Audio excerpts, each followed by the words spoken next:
Hi everyone, welcome to my channel. Hope you all are doing great. So today we are discussing about nucleus. Nucleus is very important organelle in the cell as it controls the cellular reproduction and it also directs the chemical activities of the cell. So nucleus is generally present in the center of the cell and sometimes it also occupies the peripheral space also.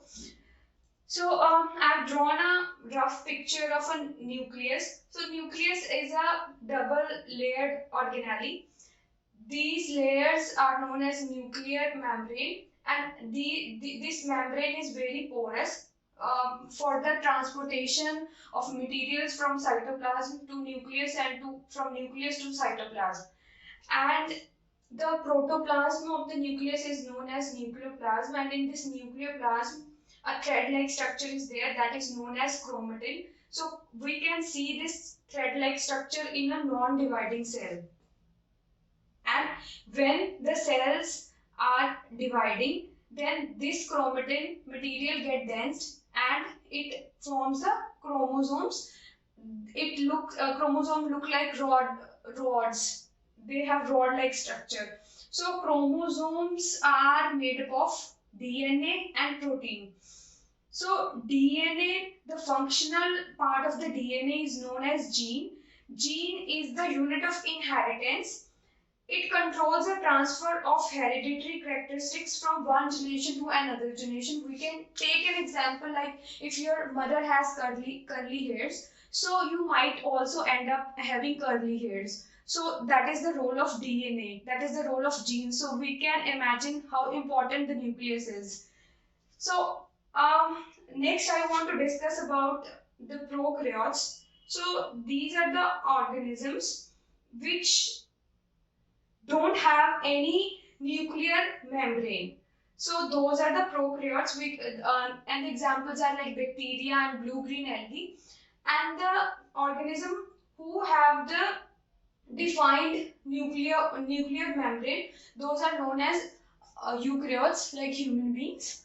So that was the basics of nucleus. So now we are talking about endoplasmic reticulum. Endoplasmic reticulum is the network of membrane-bound tubes or the sheets, which also looks like the network of tubules.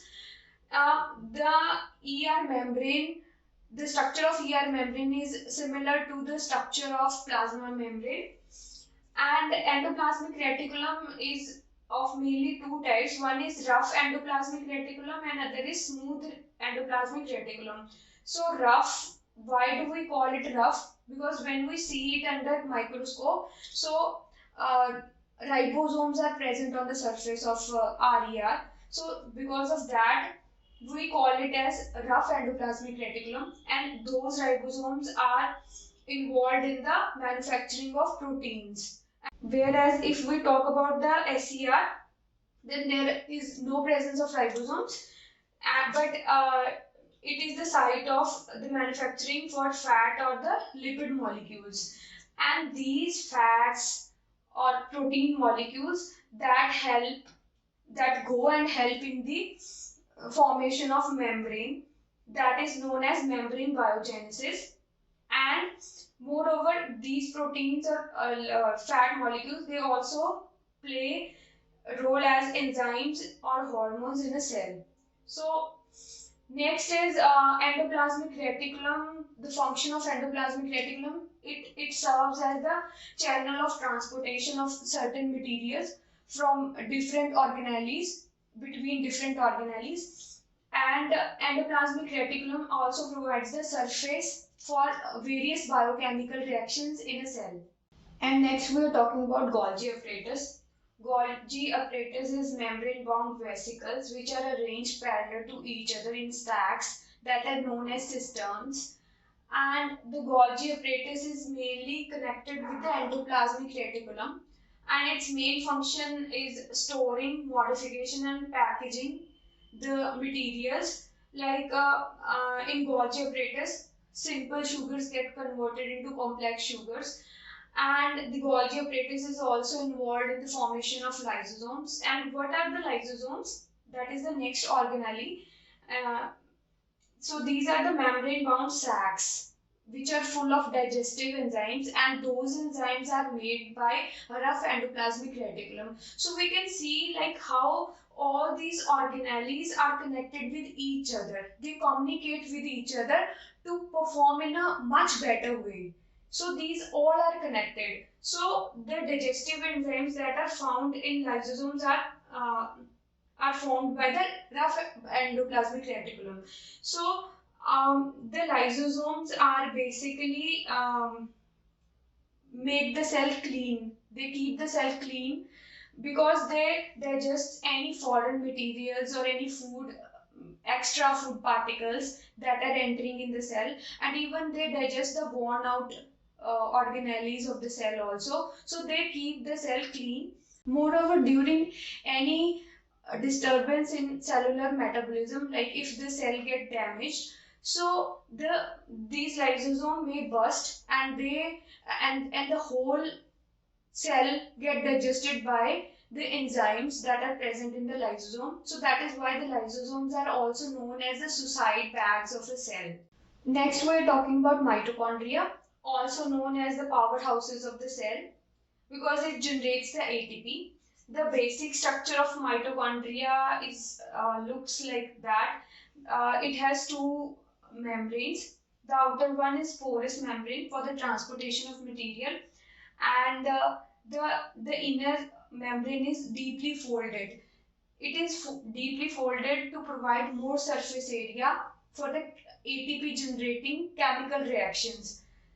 And the mitochondria, in mitochondria, ATP is generated. ATP is adenosine triphosphate. It is the energy currency of the cell. The body uses the ATP to form new compounds and for mechanical work.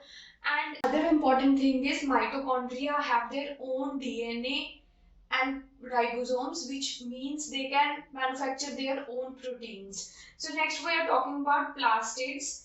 Plastids are only present in plant cells, and it is of two types. One is chromoplast, another is leucoplast. These are colorless and these are colored ones. And the chromoplast, which have chlorophyll, are known as chloroplasts. Okay, and the leucoplast, their main function is in the storage of starch, oil, and proteins. So, and the plastids also have their own DNA and ribosomes, similar to mitochondria. And lastly, we are talking about vacuoles. Vacuoles are the storage sacs of the cells.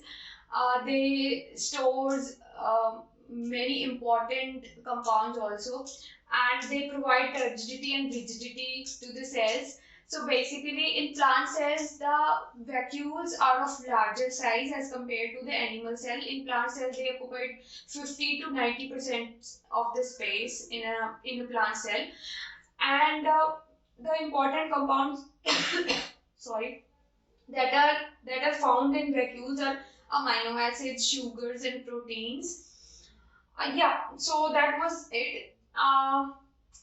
I try to cover all the basic points about all the organelles in this video and the previous videos. If I have missed something, please let me know in the comment box, and we will see you in next video. So stay tuned, and thanks for watching.